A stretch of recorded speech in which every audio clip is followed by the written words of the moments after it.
Menanggapi lamaran Ibnu Muljim, Qattam berkata, "Aku tak akan mau menikah denganmu kecuali kau mau mengobati dendamku." "Apa yang kau inginkan?" kata Ibnu Muljim. Ia berkata, "Maharku adalah 3.000 seorang budak laki-laki, seorang budak perempuan, dan membunuh Ali." Ternyata wanita cantik ini menjadikan nyawa Ali sebagai maharnya. Ibnu Muljim menanggapi, "Adapun membunuh Ali, sebelum kau sebut itu akulah orang yang kau cari." Qattam berkata, "Carilah kesempatan untuk itu. Kalau kau berhasil, kau telah mengobati dirimu dan diriku. Hidupmu pun akan bahagia bersamaku.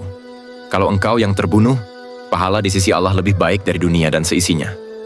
Kata Ibnu Muljim, "Demi Allah, tidaklah kedatanganku ke sini kecuali untuk membunuh Ali. Untukmu apa yang kau pinta?" Qattam berkata, "Aku akan mencarikan orang yang bisa membantumu."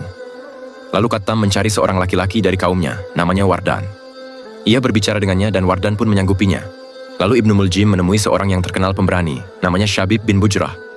"Maukah engkau meraih kemuliaan dunia dan akhirat?" kata Ibnu Muljim. "Apa itu?" tanyanya. "Membunuh Ali," jawab Ibnu Muljim. Syabib berkata, "Celaka ibumu. Engkau datang dengan membawa malapetaka. Bagaimana kau mampu untuk membunuhnya?"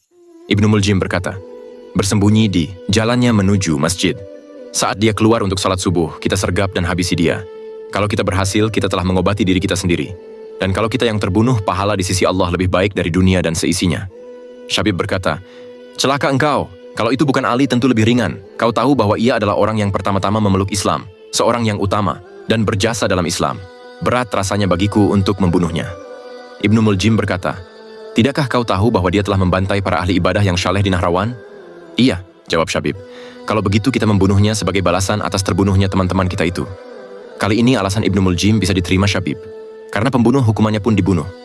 Syabib pun menerima ajakan yang membuatnya celaka dunia akhirat itu. Perhatikanlah, sesesat-sesatnya pemahaman, mereka memiliki dalil dari ayat ataupun hadits. Artinya dalil Al-Quran dan hadits bisa diarahkan tafsirnya oleh semua orang, walaupun itu bertentangan dengan agama bahkan nurani manusia. Dengan demikian, Al-Quran dan Sunnah tidak bisa berdiri sendiri. Keduanya butuh dipahami dengan bingkai pemahaman yang tepat. Kita butuh memahaminya dengan pemahaman saat Al-Quran dan Sunnah itu diturunkan.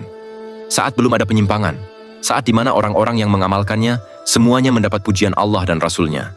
Saat itu adalah masa di mana generasi pertama hidup, yaitu para sahabat Nabi Shallallahu Alaihi Wasallam. Abdullah bin Mas'ud radhiyallahu anhu mengatakan, "Barang siapa di antara kalian yang ingin meneladani, hendaklah meneladani para sahabat Rasulullah Shallallahu Alaihi Wasallam.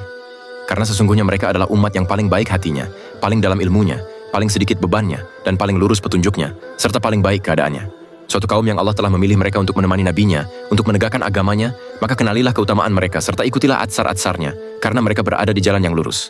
Riwayat Ibnu Abdul Bar.